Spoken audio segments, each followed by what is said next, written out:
नमस्कार, बहुत स्वागत आप सभी का। आप देख रहे हैं आपकी बात मध्य प्रदेश और मैं हूं अभिलाष मिश्रा। आज हम बात करेंगे उस मुद्दे की जो मुद्दा इस वक्त बड़ा हो चला है। बड़ा क्यों हो चला है? क्योंकि एमपी में ओबीसी को 27% आरक्षण का रास्ता साफ हो गया है, यह कहा जा रहा है। हाईकोर्ट में दायर एक याचिका को निरस्त कर दिया है हाईकोर्ट ने, और यह माना जा रहा है कि उसके बाद अब मध्य प्रदेश में ओबीसी को जो 27% आरक्षण का ऐलान किया गया था वो पूरा मिल जाएगा। आप कहेंगे 27% आरक्षण अभी नहीं मिल रहा था क्या? जी हां, नहीं मिल रहा था। इस वक्त की जो व्यवस्था थी वो कहने को तो 27% आरक्षण थी, लेकिन तमाम नौकरियों में ओबीसी को सिर्फ 14% आरक्षण मिल रहा था। 13% रिजर्व करके रोक लिया गया था। दरअसल हुआ यह था कि कमलनाथ सरकार में जब ओबीसी को 27% आरक्षण का ऐलान हुआ तो उसके बाद बहुत सारी याचिकाएं इसके खिलाफ जाकर के लग गई कोर्ट्स में। इसके बाद कोर्ट में मामला अटक गया। कोर्ट ने कुछ पर्टिकुलर नियुक्तियों के लिए इस मामले पर नियुक्तियों को होल्ड करने के आदेश दिए। यह आरोप है कांग्रेस का कि कुछ खास मेडिकल और दूसरी पर्टिकुलर नियुक्तियों के लिए कहा था, पर सरकार ने पूरी की पूरी जो नियुक्तियां थी उन्हीं में 27% आरक्षण को होल्ड कर दिया। काफी लंबे समय तक यह प्रक्रिया चलती रही। जब नियुक्तियां नहीं हो सकी तो लोगों ने फिर से कोर्ट से मांग की। कोर्ट ने सरकार से कहा कि आप नियुक्तियां कंटिन्यू कीजिए, और उस वक्त फिर महाधिवक्ता के कहने पर एक रास्ता निकाला गया कि 14% पर हम नियुक्तियां कर देते हैं, 13% को रिजर्व रखते हैं कि अगर कोर्ट ने फैसला ओबीसी के पक्ष में दे दिया तो इन 13% के लिए हम ओबीसी को फिर से इस पर अपॉइंट कर देंगे।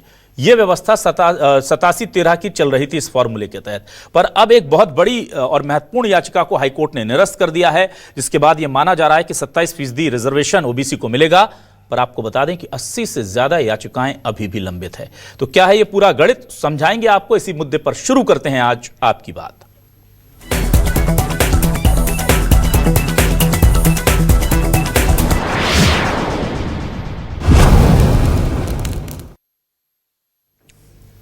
और आइए सीधे रुक करते हैं हम अब उन दो बयानों का जो इस रिजर्वेशन के को लेकर क्रेडिट का जो की होड़ है उसमें आपको देते हुए दिखेंगे। बीजेपी जहां इसे अपनी जीत बता रही है और कह रही है कि हम कोशिश कर रहे हैं कि ओबीसी को उसका हक मिल जाए। कांग्रेस का कहना है हमने तो पहले ही 27% रिजर्वेशन दिया था, बीजेपी ने जानबूझकर अटका दिया। सुनिए। आज मैं कमलनाथ जी को बहुत साधुवाद देना चाहता हूँ, जिन्होंने ओबीसी को लेकर 27% आरक्षण का बोल्ड स्टेप लिया, निर्णय लिया, और हम सही थे। वो हमने जो हमारा निर्णय हुआ था वो सही था। वो कोर्ट ने, माननीय न्यायालय ने उसको साबित भी किया। इस वक्त जितने ओबीसी परिवार के साथी हैं मध्य प्रदेश भर के, वो कमलनाथ जी को साधुवाद देना चाहिए और सरकार को साधुवाद देना चाहिए, जिन्होंने ये बोल्ड स्टेप लिया। भारतीय जनता पार्टी सदैव ओबीसी के आरक्षण के समर्थन में रही और हमने हमेशा ये प्रयास किया कि उनको उनका अधिकार मिले। कमलनाथ के समय ये जो अन्याय था वो उस वर्ग के साथ हुआ, ना उसके लिए ढंग से न्यायालय में पक्ष रखा गया और गलत जानकारी दी गई। अब शनय शनय सरकार के प्रयास से, न्यायालय के आदेशों से ये रास्ता साफ हो रहा है और बहुत जल्दी ये जो सपना जो सबने मिलकर देखा था वो पूरा होगा। और अब देखते हैं हमारे आज के सवाल क्या है। सवाल लेकर आ रहे हैं आपके सामने। हमारे आज के सवाल ये रहे, एमपी में ओबीसी को 27% आरक्षण का रास्ता खुला, लाखों बेरोजगारों का इंतजार खत्म हुआ। कमलनाथ बोले हमने ओबीसी को 27% रिजर्वेशन दिया, बीजेपी ने जानबूझकर मामला अटका दिया। उन्होंने बाकायदा ट्वीट कर आरोप लगाया। क्या एक आपत्ति के निरस्त होने से रास्ता खुलेगा? विरोध में लगी 80 याचिकाओं का क्या होगा? हाईकोर्ट, सुप्रीम कोर्ट सब जगह मिला लें तो करीब 80 याचिकाएं लगी हुई हैं इसके विरोध। एमपी में ओबीसी को मिलेगा पूरा 27% रिजर्वेशन। क्या सच में खत्म हो गई 87-13 फॉर्मूले की टेंशन? 87-13 फॉर्मूला क्या था आपको बताया, आगे और भी हम विस्तृत तौर पर आपको समझाएंगे। लेकिन बीजेपी को क्रेडिट दें, कांग्रेस को क्रेडिट दें, या फिर इस पूरे मामले पर क्या करें, इस पर बातचीत करने के लिए हमारे साथ कुछ खास मेहमान जुड़ रहे हैं। आइए सीधे रुक कर लेता हूं। डॉक्टर गुलरेज शेख साहब हमारे साथ जुड़ रहे हैं, उनका बहुत स्वागत करूंगा। प्रवक्ता है बीजेपी से, वरिष्ठ नेता हैं। गुलरेज शेख साहब, बहुत स्वागत है आपका। मुख्य प्रवक्ता के तौर पर कांग्रेस से वरिष्ठ नेता फिरोज सिद्दीकी साहब हमारे साथ जुड़ रहे हैं। फिरोज साहब, आपका भी बहुत स्वागत है। वरिष्ठ पत्रकार के तौर पर सरमन नगेले जी ने हमें ज्वाइन किया, उनका भी बहुत स्वागत करूंगा। और वरिष्ठ एडवोकेट विनायक प्रसाद शाह हमारे साथ जुड़ रहे हैं। विनायक जी, बहुत स्वागत है आपका भी। तो चलिए, सबसे पहले मैं इस पूरे मामले पर बातचीत करने के लिए विनायक जी का रुख कर लेता हूं। विनायक जी, आप मुझे सुन पा रहे हैं?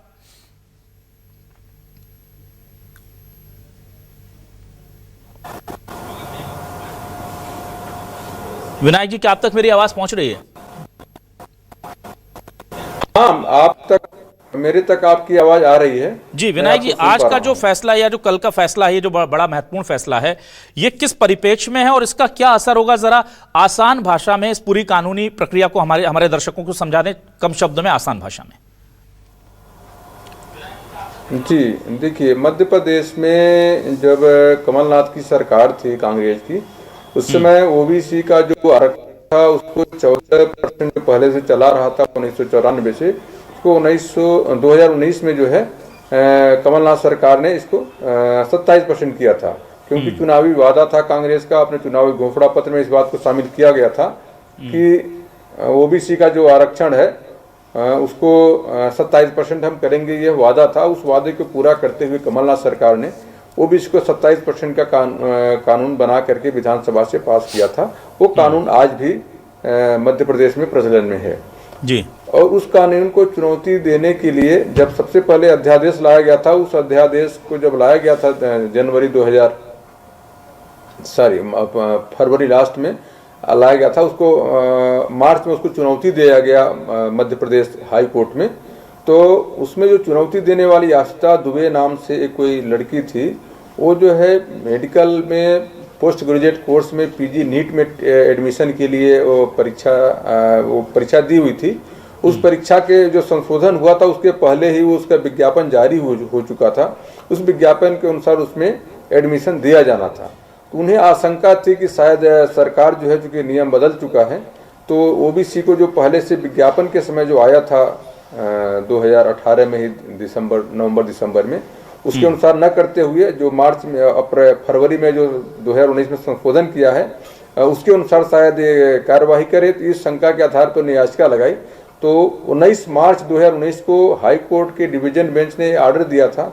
उस समय जस्टिस झा और जस्टिस द्विवेदी थे, उनके बेंच ने, कि जो ओबीसी का रिजर्वेशन है पीजी नीट में, जो इसका पिटीशन का सब्जेक्ट मैटर था, उसमें ओबीसी को 14% रिजर्वेशन दिया जाए, ऐसा ऑर्डर था। उस केस में भी ऐसा कोई ऑर्डर नहीं था कि जो कानून है उस पर रोक लगाया जाए या उसको क्रियान्वयन किया जाए। कानून का क्रियान्वयन हमेशा होता है जब तक कोई रोक नहीं लगाया जाता है। तो यहाँ से लेकिन जो मीडिया में बड़ा प्रचार किया गया कि ओबीसी का जो 27% दिया गया उस पर रोक लगा दिया गया।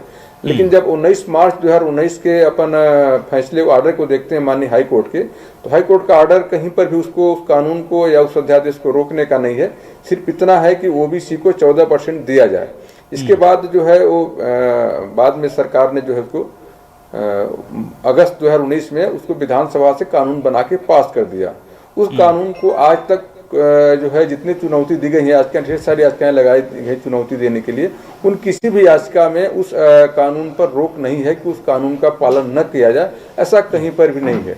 लेकिन जो 19 मार्च 2019 का जो हाई कोर्ट का डिवीजन बेंच का ऑर्डर था, उस ऑर्डर के जो मीडिया में जिस तरह प्रचार किया गया कि ओबीसी का 27% पर स्टे हो गया, तो इस बात को मीडिया के बात को मानते हुए पूरे सरकार ने ओबीसी को सब जगह जो विज्ञापन निकलने लगा, ओबीसी को 14% के हिसाब से रिजर्वेशन देने का विज्ञापन निकलने लगा, जितने विज्ञापन उस समय आए।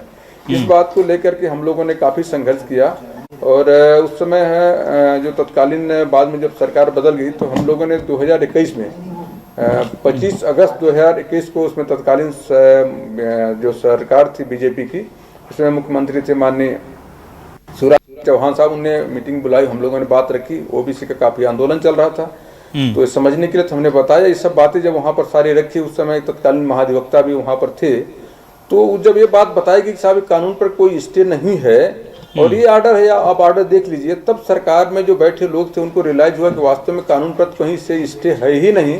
ये तो उस विषय में लिखा गया कि इस विषय में जो एडमिशन है ओबीसी को 14% दिया जाए। जब स्टे नहीं है तो आप कानून के उल्लंघन में 14% दिया जा रहा है सरकार के द्वारा, गलत हो रहा है। तो ये बात रियलाइज हुआ सरकार को कि वास्तव में है। और उसमें जो हमारे प्रधान थे सरकार के जो महाधिवक्ता थे, उन्हें भी रियलाइज किया कि वास्तव में ये हमसे सरकार से गलती हो गई है कि हमने मीडिया में जो फैलाया गया कि स्टे हो गया, इसकी इस बात को लेते हुए हमने सभी जगह विज्ञापन 27% के जगह पे 14% ओबीसी को रिजर्वेशन के हिसाब से विज्ञापन जारी कर रहे हैं। तो सरकार ने जीएडी ने एक स्पष्टीकरण निकाला 2 सितंबर 2021 को कि जितने भी विज्ञापन जारी होंगे वो 27% के हिसाब से होंगे, क्योंकि हमारे विधानसभा से जो कानून पास हुआ है वो 27% का पास हुआ है, उस पर कोई स्टे नहीं है। और अगर हाई कोर्ट या कोई भी ऐसा आदेश जारी करता है किसी भर्ती विशेष में या जहां भी, तो उन भर्तियों में हम जो ऑर्डर करेगा कोर्ट उसका पालन करेंगे। तो इसके बाद से जो है 2 सितंबर 2021 का जो सर्कुलर जारी हुआ सामान्य प्रशासन विभाग से, तो उस सर्कुलर को चैलेंज करते हुए यूथ फॉर इक्वलिटी नामक राजनीतिक संस्था ने एक याचिका लगाया, जिसका WP नंबर 18-105/2021 है। उस याचिका में डिवीजन बेंच ने जो है उस जो सर्कुलर था 2 सितंबर 2021 का, उस सर्कुलर के स्टे कर दिया। इस बात का हवाला देते हुए पूरे सरकार में जितने विज्ञापन उसके बाद से आ रहे हैं, इसमें यह हवाला दिया जा रहा है कि 18-105/2021 जो याचिका नंबर है, उस याचिका के कारण हम जो है ओबीसी को सिर्फ 14% देंगे और 13% उनका होल्ड करके रखेंगे। उसी याचिका का हवाला देते हुए हमारे प्रदेश के महाधिवक्ता ने अभिमत बना करके दिया कि जो ये गतिरोध बना हुआ है भर्तियों में, उसमें 13% ओबीसी को होल्ड किया जाएगा। और अभी तक जितने भी विज्ञापन निकाले जा रहे हैं उसी याचिका का हवाला दिया जा रहा है। ये बात जब अभी संज्ञान में माननीय न्यायालय को आया पिछले 28 जनवरी 2025 को, कि ये जो याचिका है 18-105, इसमें तो ओबीसी के 27 को चैलेंज किया ही नहीं गया। वो एक अध्यादेश नहीं, एक सर्कुलर जारी किया गया है सामान्य प्रशासन विभाग से, उस सर्कुलर को चैलेंज किया गया है। तो माननीय न्यायालय ने कहा जब तक आप 27% का जो कानून है उसको चैलेंज नहीं करते हैं, तब तक आप इसको चैलेंज करने का सर्कुलर का उचित नहीं। सर्कुलर तो कोई कानून बना नहीं रहा है। तो उसको देखते हुए माननीय न्यायालय ने उस याचिका को खारिज कर दिया है। अब इसके बाद सरकार के द्वारा जितने भी उसमें उस याचिका का हवाला दे करके रोक लगाए जा रहे थे कि ओबीसी को जी विनायक जी, चूंकि समय कम है, मैं समझ गया, आपने बहुत विस्तृत तरीके से इसे बताया है, हमारे दर्शक समझ गए कि उसके बाद अब इस पूरे मामले पर इस पर्टिकुलर याचिका में कोर्ट ने इसे रद्द कर दिया है, जो यूथ फॉर इक्वलिटी की याचिका थी, और एक रास्ता खुलता नजर आ रहा है। अब मुझे बस केवल बहुत 10 सेकंड में बताइए सर, अभी भी कई याचिकाएं 80 के करीब याचिकाएं लगी हुई हैं, तो क्या 27% आरक्षण का रास्ता साफ हो गया है कानूनी तौर पर? देखिए 27% का जो कानून है उसकी वैलिडिटी डिसाइड होनी है, वो वैलिडिटी डिसाइड की जाएगी। इसके पहले भी इंदिरा साहनी बनाम भारत संघ के मामले में 1992 में सुप्रीम कोर्ट के 9 जजों के बेंच ने ओबीसी का जो 27% आरक्षण दिया गया था उसके विरोध में याचिकाएं लगाए गए थे। उसमें इंदिरा साहनी के केस में सुप्रीम कोर्ट में ओबीसी के 27% आरक्षण को सही माना है। ठीक है ना। और जो हमारे मध्य प्रदेश में कानून बनाया गया अगस्त 2019 में, उस कानून पर आज तक किसी भी याचिका के द्वारा स्टे नहीं लगाया गया है। अब मेरा एक सवाल का जवाब दीजिए सर, क्या ये जो 27% आरक्षण दिया गया था शाह सर जी, क्या इसका कोई वैलिड आधार सरकार ने दिया था, चाहे वो जनसंख्या हो चाहे कोई जातिगत सर्वे हो, जिसके आधार पर 27% आरक्षण का कोई वैलिडेशन सरकार के पास हो? क्योंकि ये फिर चैलेंज हो जाएगा और इसी को लेकर के याचिकाएं लगी हुई है। हाँ जी, अब देखिए जो आरक्षण है, आरक्षण संविधान सम्मत है, ये सुप्रीम कोर्ट के द्वारा फैसला हो चुका है। और शेड्यूल कास्ट और शेड्यूल ट्राइब्स को जो आरक्षण है उनकी जनसंख्या के आधार पर जनसंख्या के अनुपात में दिया जाता है। ऐसा रेजोल्यूशन भारत जब आजाद नहीं था उसके पहले से था और आजादी के बाद भी 13 सितंबर 1991 को गृह मंत्रालय के द्वारा ऐसा रेजोल्यूशन पास किया गया है। उसके आधार पर एससी और एसटी को जनसंख्या के अनुपात में दिया जाता है। और जो मध्य प्रदेश में जो ओबीसी को दिया गया 27%, ये विसंगत पूर्ण स्थिति है वहां पर कि उस समय तत्कालीन सरकार ने ये बताया कि मध्य प्रदेश में जो ओबीसी की आबादी है वो 27% है, इसलिए ओबीसी को 27% रिजर्वेशन दिया जाए। ठीक है, समझ गया मैं। वो बहुत डीप में जाएंगे तो ठीक है। विनायक जी और भी लोग हैं, मैं आऊंगा आपके पास अभी दोबारा एक सेकंड राउंड में। पॉपुलेशन 50% से ज्यादा है। ठीक है विनायक जी, आऊंगा आपके पास। चलिए मैं जल्दी से डॉक्टर गुलरेज शेख साहब के पास आता हूं। गुलरेज शेख साहब, आज छोटे छोटे आंसर की उम्मीद करूंगा क्योंकि देखिए बहुत तकनीकी मामला है, लेकिन आप कह रहे हैं कि आप लोगों ने इसे बढ़ा लिया, आगे कर लिया, कमलनाथ जी ने इसे इंट्रोड्यूस किया, वो लेकर आए, उन्होंने पास कराया, और क्रेडिट आपको दे दें हम कैसे? अगर चलिए एक याचिका भी पास हो गई तो कैसे? देखिए मिश्रा जी, इसमें 2-3 चीजें हैं। सबसे पहली बात तो मध्य प्रदेश को बधाई, ओबीसी वर्ग को बधाई और मध्य प्रदेश सरकार को बधाई, क्योंकि सरकार जो ओबीसी वर्ग को तो सर आप लोग पेपरों में कुछ भी करते रहिए, जिस दिन रिजर्वेशन मिलेगा उस दिन बधाई दीजिएगा। अभी तो 80 याचिकाएं बाकी हैं। जी मिश्रा जी, सबसे बड़ी बात यह है इसमें कि मध्य प्रदेश सरकार ने जिस तरह से पक्ष रखा और जिस मुस्तैदी के साथ और जिस मजबूती के साथ पक्ष रखा, तो हमको पूरी अपेक्षा थी कि इसी प्रकार का निर्णय आएगा और फाइनली उसी प्रकार का निर्णय आया। ये बात अलग है कि कमलनाथ जी ने एक जिसको उपयोग किया था केवल ओबीसी आरक्षण का, बल्कि उनकी मंशा नहीं थी, केवल उसका पॉलिटिकल यूज करने की कोशिश कर रहे थे।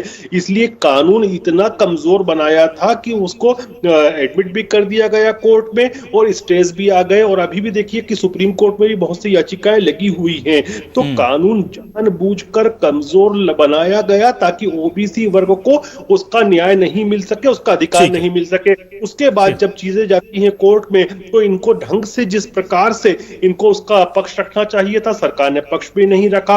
अच्छे वकीलों की जो फौज खड़ी की जाती है वो तक नहीं की कमलनाथ की सरकार ने। फिर हमारी सरकार आई तो हमने सब कुछ किया, और अब हम आगे ये चाहते हैं, मैं बता दूं आपको, जितने भी एक बार लीगल हर्डल्स हट जाए तो हम इस कानून को मजबूत बनाएंगे, इतना मजबूत बनाएंगे कि कोई इसकी तरफ आंख उठाकर भी नहीं देख पाए।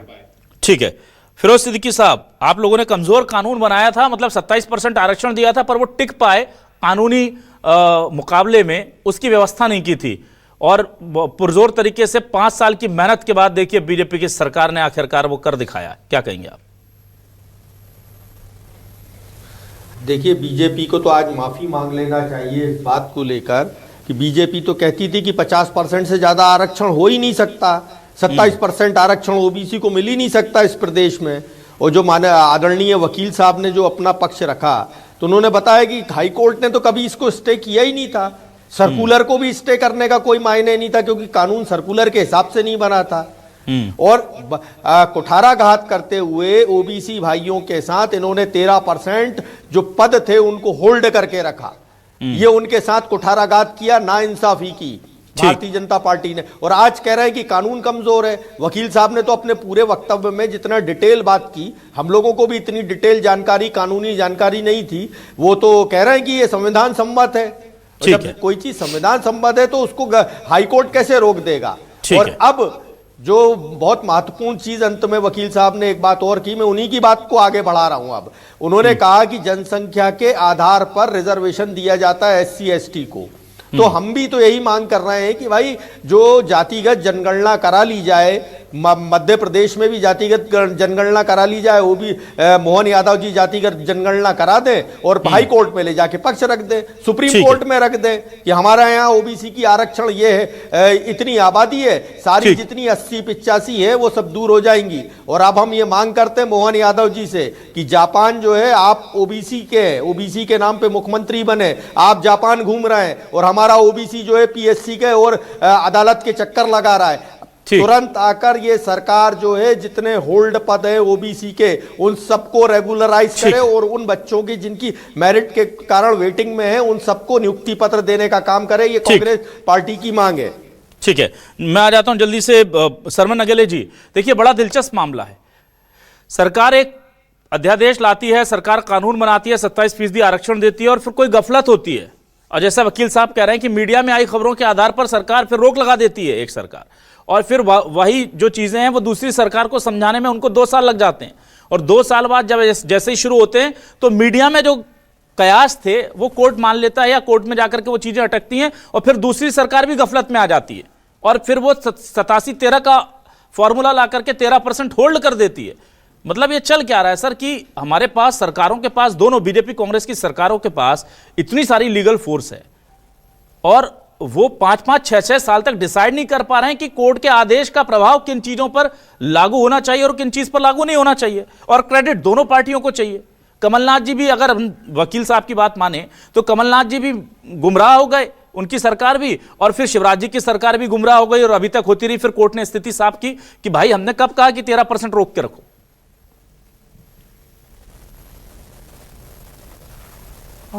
देखिए माननीय अभिलाष जी, ये विषय बहुत गंभीर और ये सत्ता की चाबी खोलने वाला विषय है। भारत में, खासकर मध्य प्रदेश में, ओबीसी आबादी 60% से अधिक के लगभग है। और मंडल कमीशन के समय से देखेंगे आप कि जो ओबीसी तबका है उसकी मांगे, उसके हकों की लड़ाई सारे राजनीतिक दल के लोग कर रहे हैं। इसीलिए एक माननीय राहुल गांधी जी ने, इसके पहले माननीय कांशीराम जी ने एक नारा दिया था, जिसकी जिसकी जिसकी जितनी संख्या भारी उसकी उतनी हिस्सेदारी। ये हिस्सेदारी का विषय है। आरक्षण ठीक है, नौकरियों का है, लेकिन ये पूरी हिस्सेदारी का विषय है। इसलिए माननीय राहुल गांधी जी जातिगत जनगणना की बात कर रहे हैं, और माननीय मोदी जी भी इसके लिए पूरी तरीके से ओबीसी को संतुष्ट करने के लिए, ओबीसी वर्ग को उनको लाभान्वित करने के लिए बहुत सारी योजनाएं चला रहे हैं। मध्य प्रदेश के मुख्यमंत्री माननीय डॉक्टर मोहन यादव भी चला रहे हैं। आप देखिए कि कांग्रेस और बीजेपी, एक राजनीतिक संदर्भ में दे रहा हूं आपको, कि कांग्रेस ने मध्य प्रदेश में कभी भी ओबीसी चीफ मिनिस्टर नहीं बनाया, लेकिन बीजेपी ने 3 chief minister, 4 chief minister OBC दिए। उमा भारती, बाबूलाल गौर, शिवराज सिंह चौहान, मोहन यादव। लेकिन कांग्रेस ने मध्य प्रदेश में कभी भी ना तो ओबीसी चीफ मिनिस्टर दिया, ना दलित चीफ मिनिस्टर दिया, जबकि दलितों की और ट्राइबल की मांग लंबे समय से उठती आई है। तो एक तो ये, दूसरा मेरा ये कहना है कि कांग्रेस पार्टी इस तरह का यदि अपना विचार रखती है, तो कांग्रेस पार्टी को पूरा का पूरा स्पष्ट करना चाहिए। और जब ये विषय चल रहा था, तो उस समय कांग्रेस पार्टी के एडवोकेट जनरल, कांग्रेस पार्टी के जो महाधिवक्ता, कांग्रेस पार्टी के विधि मंत्री, ये सब क्या कर रहे थे। और ये स्थिति मध्य प्रदेश के पूर्व मुख्यमंत्री माननीय शिवराज सिंह चौहान के समय भी हुई है। इसमें क्या है माननीय अभिलाष जी, जो एडवोकेट जनरल जो रहते हैं महाधिवक्ता, वो कई वक्त जो है ना बहुत सारी चीजों से निकलते हैं, सास के कागज ये वो, और कहीं वो कंफ्यूजन हो जाता। तो ये कंफ्यूजन के कारण लोगों का नुकसान हुआ है। इस कंफ्यूजन को दूर करने के लिए हाई कोर्ट ने जो फैसला दिया है, मेरी जानकारी ये है कि अब उसमें कहीं कोई रोक नहीं है, 27% आरक्षण दिया जा सकता है, क्योंकि वो ब्रैकेट किया गया था, जो एजुकेशन फील्ड में 27% दिया जाना था, उसको रोक लगाई थी, बाकी जगह नहीं थी, उसको ब्रैकेट किया था, उसको समाप्त कर दिया। और जो सुप्रीम कोर्ट में जो याचिकाएं लंबित हैं, उसको चुनौती दी गई है। ये इस विषय से जुड़ी नहीं है, और जो मेरी जानकारी हो सकता है और भी हो, उसमें चुनौती, चैलेंज किया गया। तो जब आप सरकार का ये बिल पावर के ऊपर निर्भर करता है कि वो कब से देना चाहती है। ठीक है, मैं जल्दी से वापस आता हूं विनायक प्रसाद शाह आपके पास। विनायक जी, मुझे एक चीज थोड़ा संक्षेप में बताइएगा, चूंकि समय कम है अब। क्या जो सुप्रीम कोर्ट में बाकी याचिकाएं लगी हैं, या कुछ हाई कोर्ट में अगर और याचिकाएं हैं, तो क्या वो इस 27% आरक्षण के मामले पर अभी होल्ड की स्थिति बनी रहेगी, या ऐसा है कि कल से ही सरकार शुरू कर सकती है 27% आरक्षण देना ओबीसी को, या आपको लगता नहीं अभी बहुत सारी लीगलिटीज और उसके ग्राउंड रियलिटी जो है वो चेक होनी बाकी है कानून की नजर में? देखिए, कानून में सरकार अगर लागू करना चाहे तो आज से तत्काल लागू कर सकती है, कहीं कोई रोक नहीं है। कानून पर शुरू से ही कोई स्टे नहीं है। और जितने भी भर्तियां हैं पीएससी के द्वारा हो, चाहे जितनी भी भर्तियां हो, उसमें किसी में भी कानून को लागू करने के लिए कानून पर स्टे न तो सुप्रीम कोर्ट ने किया है। तो सुप्रीम कोर्ट ने जितनी भी ट्रांसफर याचिकाएं लगाई गई हैं, मैं आपको बता दूं, सुप्रीम कोर्ट में कोई अलग से याचिका नहीं लगाई गई है। जो यहाँ हाई कोर्ट की याचिकाएं थी, उन्हीं याचिकाओं को ट्रांसफर करने के लिए लगाई गई हैं। लगभग 90-92 याचिकाएं थी, उसमें से 8 याचिकाएं जो है पहले ट्रांसफर 4-5 महीने पहले हो गई हैं, और बाकी शेष याचिकाओं के लिए अभी सरकार ने शायद 28 तारीख को लिस्ट दिया था 75 केसेस की। 75 केसेस को ट्रांसफर करने के लिए सरकार ने लगाया हुआ है। तो ये बात चल रही सुप्रीम कोर्ट में ट्रांसफर की। अभी सुप्रीम कोर्ट से कोई ऐसा इंटरिम ऑर्डर नहीं हुआ है कि 27% पर रोक लगाया जाए, कि चालू किया जाए। जब कानून पर रोक नहीं होता है तो कानून हमेशा चालू ही माना जाता है, उस पर इम्प्लीमेंटेशन होता है।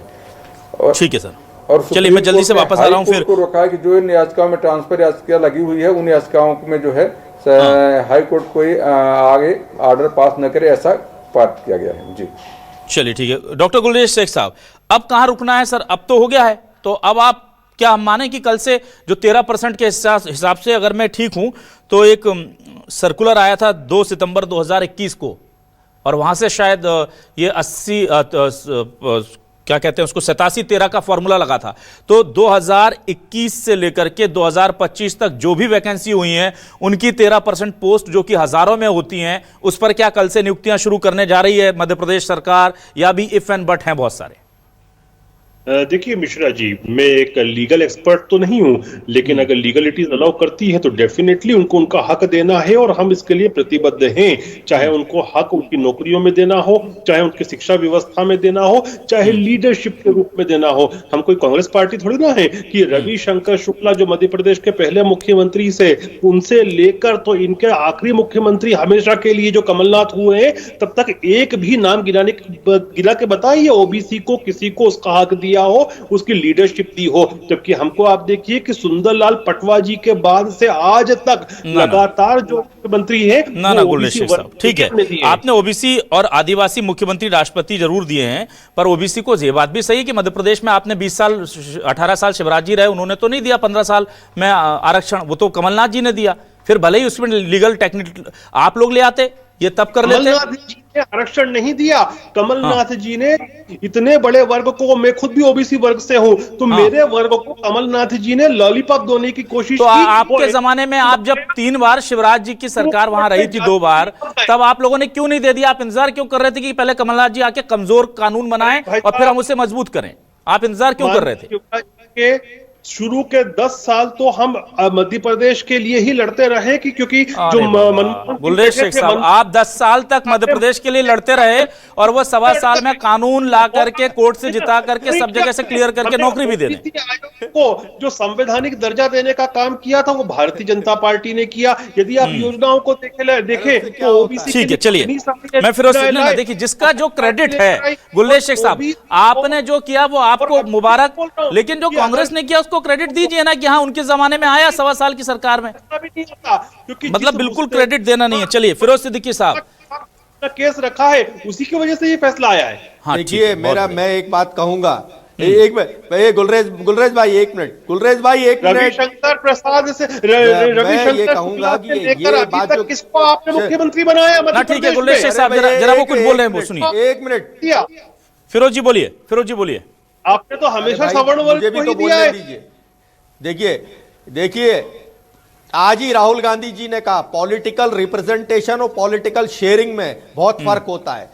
मैं आज स्वर्गीय अर्जुन सिंह जी को याद करूंगा जिन्होंने 84-85 में, मुझे आने दीजिए, 84-85 में महाजन कमीशन बनाया ओबीसी के आरक्षण के लिए, फिर दिग्विजय सिंह जी ने एडमिनिस्ट्रेटिव ऑर्डर से दिया, फिर उसके बाद कमलनाथ जी ने दिया। तो ये जो तीनों थे ये सामान्य वर्ग के मुख्यमंत्री थे।